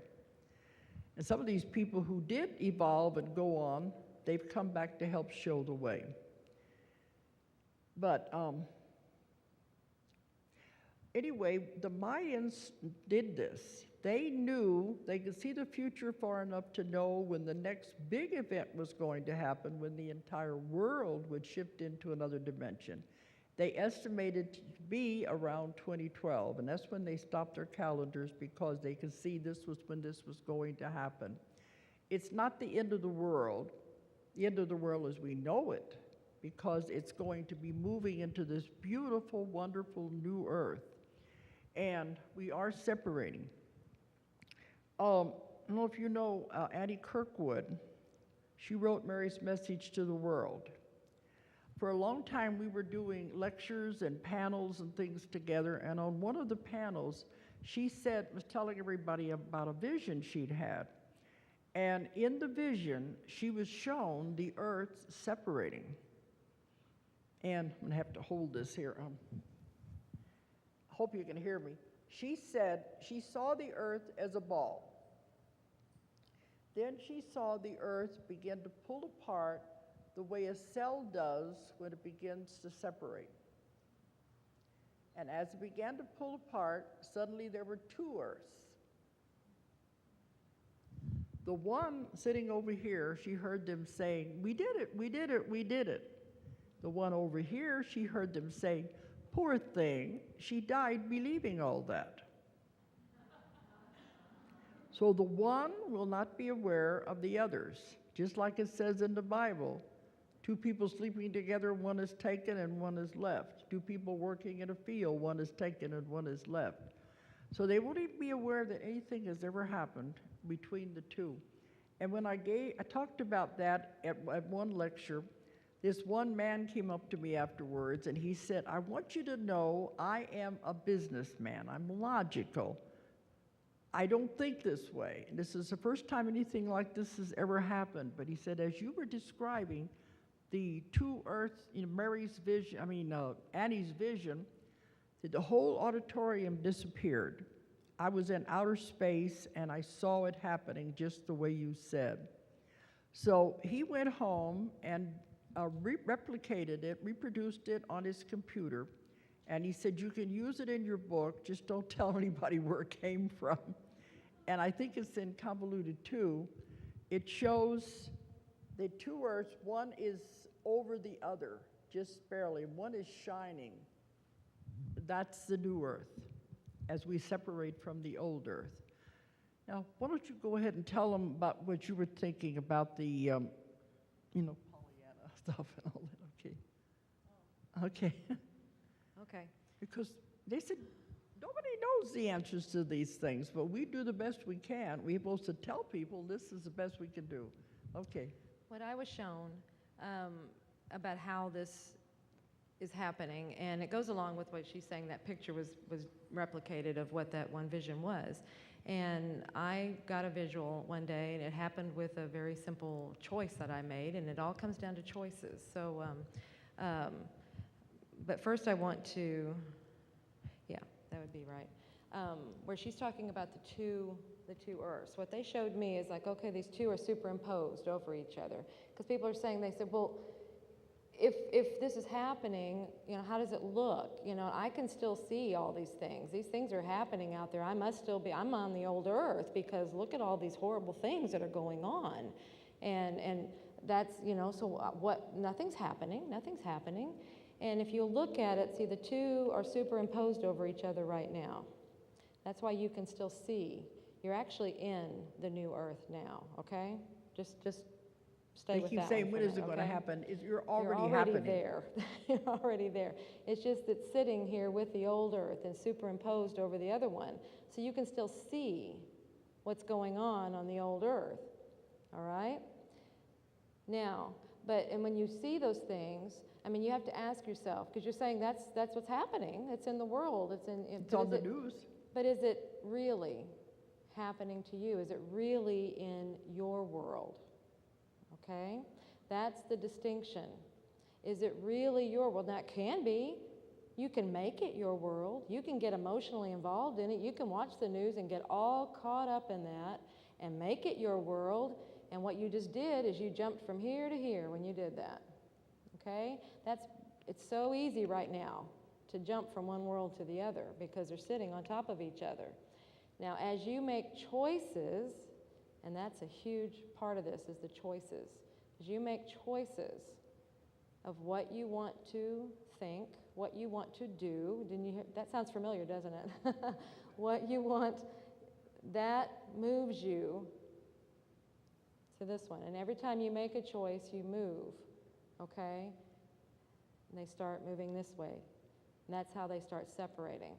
Another visual I was given was, it's like if you just take what I just showed you and let's turn it sideways. And you have over here what represents, it was showing it as red, deep red to me. And it was like all the intense emotions, heavy, intense, Negativity. well, just emotions. It's just heavy. Okay, and it was going to over here, which what I can only assume would be the new earth, was light and breezy, and it was like this light blue, and it was just ease and joy and peace, like that, okay? And it was all these places in between. So it's not just a bam, bam, it's and every time you make a choice, you're, see what's happening here? Okay, and you make a choice to move in this direction. Oh, that feels good. Oh, I like that. Oh, that's nice, because you're moving in this direction. You make another choice, and it might move you back this way. It's like, ooh. Oh, I get caught in the drama. Oh, it's whatever. It's like, oh, that doesn't feel so good. Oh, okay, let's make choices in this direction. So gradually you start making choices. It's all about your choices, and you're just moving. And see, what's happening is you start moving away from that. That was where these two, move away from each other. That's how it happens. Now, the first time, like I was saying, what she was saying, the Pollyanna, when they first showed me, it was something simple I had made a choice on. And I said, well, I can do it this way or this way. And they said, yeah, there you go. That's the new earth and the old earth. I'm like, well, that's too simple. That is too simple. I said, because that's still happening. It's still over here. I can see it. And they said, yeah, if you want it to be. If you want that to be your world. And I was like, well, that's Pollyanna. It's on the news. It's on the news. It's real. If you want it to be. That's how simple this is. It's your choice whether that's what you want to be your world. It's your thoughts that create your world. So you create your own reality. Exactly. Everything in your life you put there. Yes. So you are the one that chooses which world and how your world will look and where you will be by your choices. And people are always saying, oh, are we just going to go bam when we're there? No, you're in it now. It's so gradual and subtle that you just suddenly they'll begin saying, things feel better. They look different. Things are going better. You're moving, and it's gradual like that. So it won't be sudden. That's why they said 2012 is just the culmination of the energy is building up to only a year from now, that the energy will push us into the next dimension. But it's very gradual. You'll feel it in your bodies. You'll know something is happening. That's the main thing. Oh, yeah, I forgot about it. I don't think there's going to be time for questions, but I have a very, I forgot all about them. Um, I have some pictures I want to show you of something that has never been seen before. And I'm going to go in the new book, and I thought, well, I can present them tonight. I had a client come to see me, and she said she'd taken these pictures and she'd held on to them for several years. She didn't know what to do with them. And she said, I want you to have them because I think maybe you'll use them in some way. I sat on them for many years because I didn't understand what it was either. But when I had the woman there, we had a session. She wanted to know what were these pictures. And the subconscious explained everything. And this is part of the energy that's happening now with the moving us into the new earth. And it's been around for a long time now. But when she, what do we do, is lay it on here, or we don't? I thought we had to move something. Okay, I'm used to transparency. Her and her daughter both came to see me. They were outside one night. There's a big bright star in the sky. And people think UFO. So she got her camera and she began taking pictures of this bright star. But when they developed the film, something totally different is on the camera. Okay, let's see. There's a whole series of them, and you will see that it moves and changes, it morphs. Now, can you see it? Okay. Turn them upside down and we can. Are you able to see these? Okay.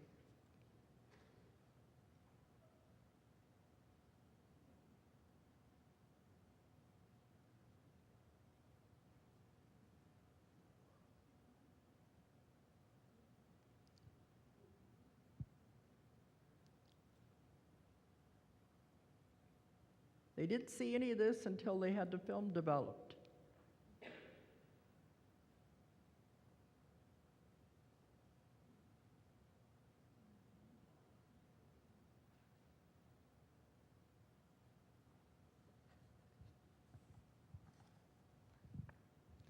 Julie, when she first saw these, she said it was doing something to her just looking at them. Are you feeling anything? I couldn't even hold them. They're supposed to affect you. That's why they said I'm supposed to show them. If you're feeling anything in your body.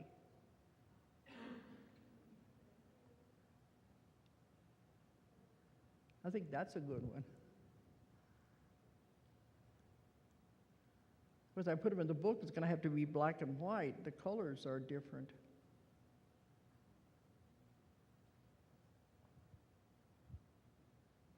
And they didn't see it moving at all. All they saw was this bright light like a star.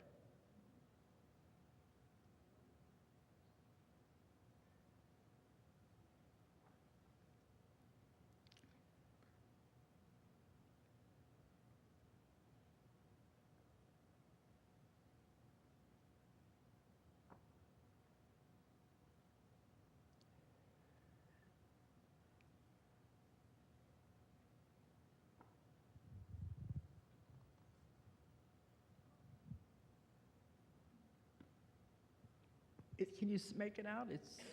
Is it clear enough you can see? Okay.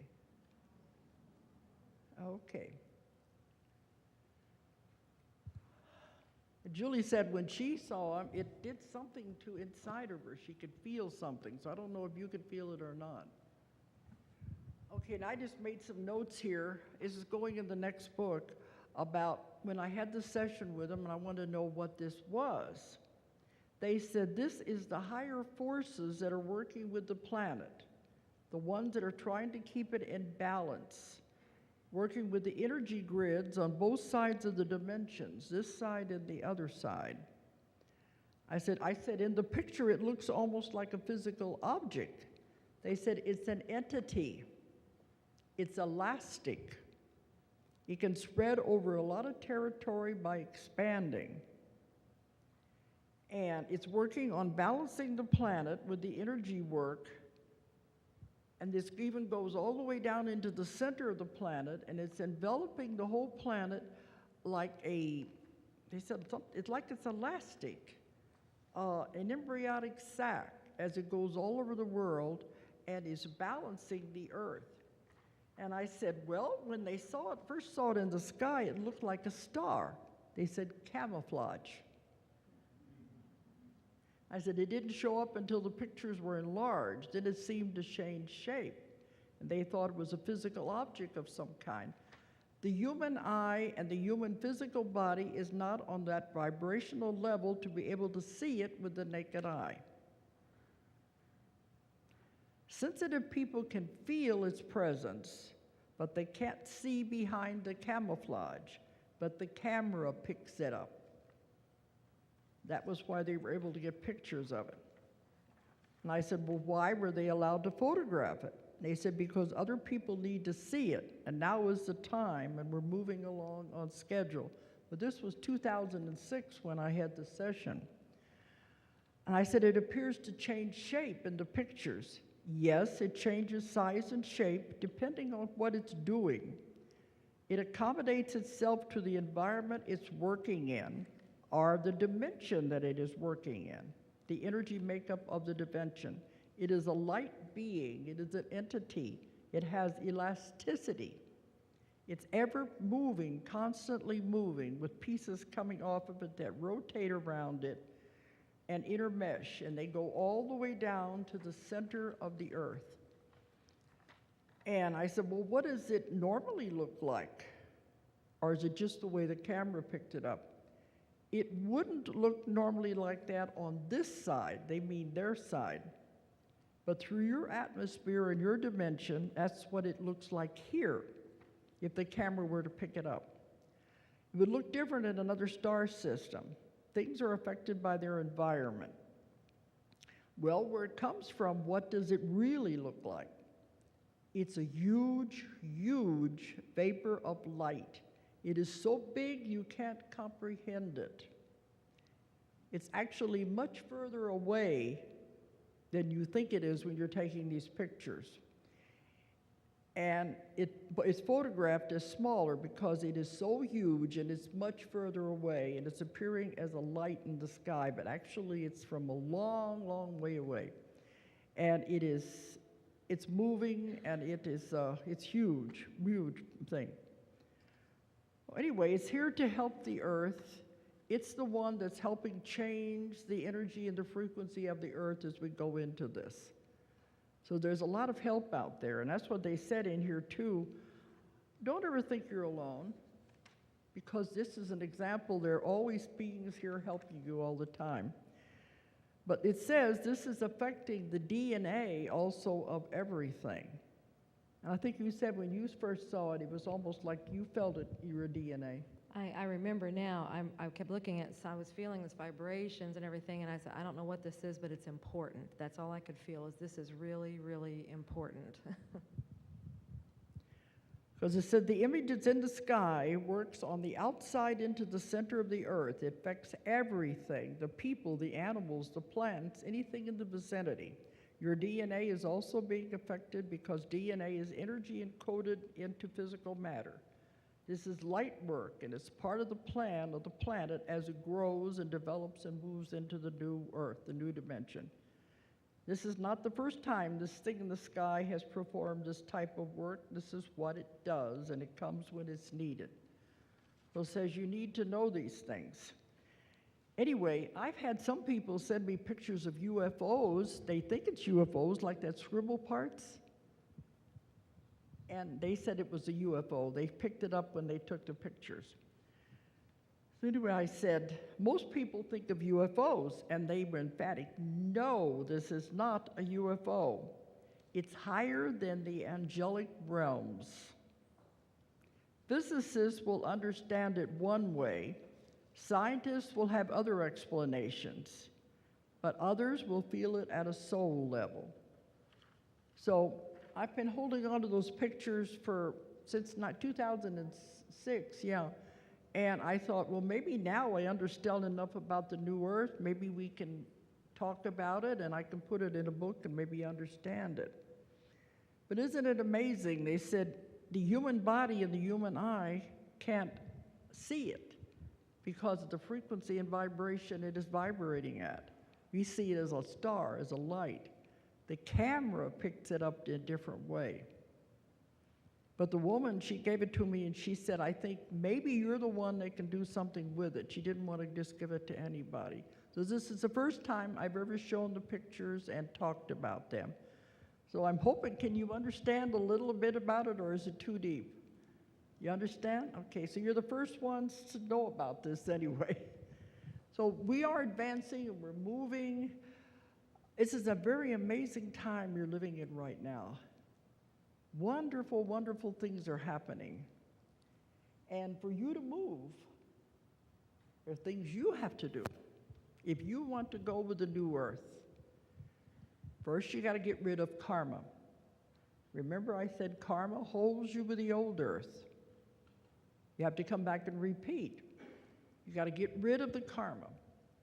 The first thing to do that with that is to forgive. Don't hold on to anything anymore. It doesn't matter. What if you had a terrible childhood? What if you had parents that abused you? Let it go. What if you had a bad marriage? Let it go. It's no longer important. Holding on to it, you create karma that holds you, and you have to turn back and come back again and again and again. Release it, let it go. It's not worth it. And I tell people the way to release it. You can't do it face to face, forgiving people. Sometimes it's too difficult. Some people say, you don't know what they did to me, I can't forgive them. But if sometimes you can't say it face to face, and sometimes the person you're still holding on to and angry at has died. So what you do is you do it mentally. Picture that person in your mind, whether they're alive or dead. Picture that person in your mind, and you say, remember you made contracts when I said earlier when you come in here, they're playing their part? So when you picture them in your mind and you say, we tried, we really tried, it's not working. Let's tear up the contract and see yourself tearing up the contract and throwing it away. You can do that. It's not easy, but this is what you have to do. Then mentally say to the person, I forgive you, I release you, I let you go. You go your way with love, I go my way. We don't have to be connected anymore at all. And you gotta mean it. It's not easy, but it'll work. When you do that, they no longer have any hold on you. They can't push your buttons. You know, it's a game. A lot of people like to push your buttons, and they know what to say and what to do to set you off. Once you do that, you release them and let them go, they can't push your buttons anymore. They may try, but it's not going to work because it's not important to you anymore. You want to come back and do it again with those same people? That's the law if you don't release them and let them go. This is the number one thing you've got to do if you want to move to the new earth. Let all of the karma go. Forgive these people, and then try not to make any more karma. The second thing you've got to do if you're going to go, get rid of fear. Fear holds you to the old earth. You saw our t-shirts, didn't you? Fear is an illusion. Fear is for entertainment purposes only. They say fear is not real. The only thing that is real is love. Fear holds you. It makes you afraid. As they said, don't buy into the stuff you hear on the news. Don't buy into all this stuff that are people trying to make you afraid. They get you scared of these imaginary diseases they come up with. Afraid of, oh, we're in this economic crisis, the world is coming down. And we don't even listen to that stuff. People email us and say, well, what about the economic crisis? They say, what economic crisis? That's not our world. So don't buy into all this fear. You create your own reality. Everything in your life you have put there, you can have that world because that's what you want in your world. You create your reality. You want that other world, okay. You want to buy into the fear. Another thing I forgot too, when you're forgiving everybody and let it go, another thing you got to do, you got to forgive yourself. That's not easy. Remember, it takes two. You've always had a part in all of this, and you're part in the play that you're presenting. So you forgive yourself. And it has to be done because there's no place in the new world for any of this. That's why they keep saying we're no longer accumulating karma anymore. But you've still got this stuff you got to get rid of. There's no place for karma in the new world.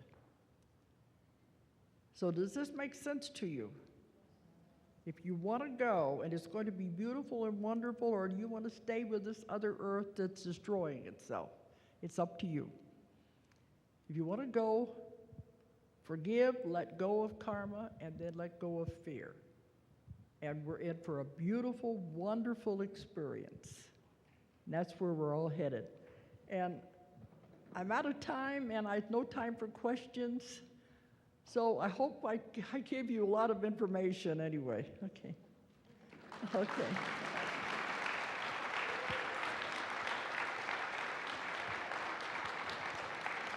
Okay.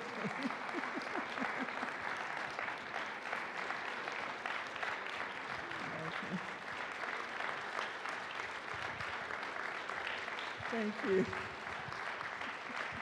Thank you. Okay. It's embarrassing. Okay, thank you so much. Now, I'm not going to do any signings now because we're going to go into the movie. We'll do signings after everything is over. What we're going to do is maybe take maybe a 10-minute break, just 5 a or quick 10 potty minutes, break. bathroom break, and then come right back. Right back in. We're going to do the movie, and the producer is here, and he's going to play a little game with you before we show the movie. You have such a treat ahead of you, so please come back quickly. Come back quickly so we can get started into it. Okay.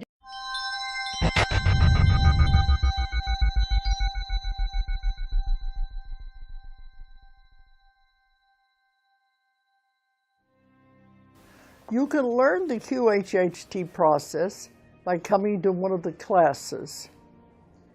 The problem is I have stopped taking the long trips. I was doing many, many trips a year to all the countries of the world. These were long 14, 16-hour flights, and we were having 100 people in each class in all these different countries. But it began to take a toll on me that I don't want to be traveling that much out of the country anymore. We were still doing classes in the United States too, but we decided I would no longer take the long trips out of the country. So we're only doing one live class a year in America. So we're going to do one a year in America. And we have advanced classes that are available. We're still doing those all over the world. But if you want to take the class and you can't do it live anymore, the class is available online. It was a filming of an actual class that I did. And you're getting the same instructions that you would if you were sitting in the class. The only difference is you're not there to ask questions. But all the students ask lots of questions, and we always say everything you'd want to know has already been asked anyway. So online you will get the same instruction as you would in a class. And that's available. And many, many people are taking that now. And we now have this class translated into Chinese and Spanish. This is going to be available for those people in those countries to take the class in their own language. and we're also putting it into other languages. So it's growing, and this is another way to do it if you can't come to a live class. But I have to, well, the ones I work with, they said, let technology take over.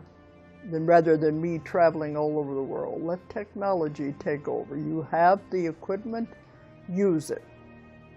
So we'll see how this is working out. The online class is doing very well. You contact DoloresCannon.com. I encourage anyone interested in quantum healing hypnosis to please take advantage of the training that is now available online. You can find it through my website, DoloresCannon.com.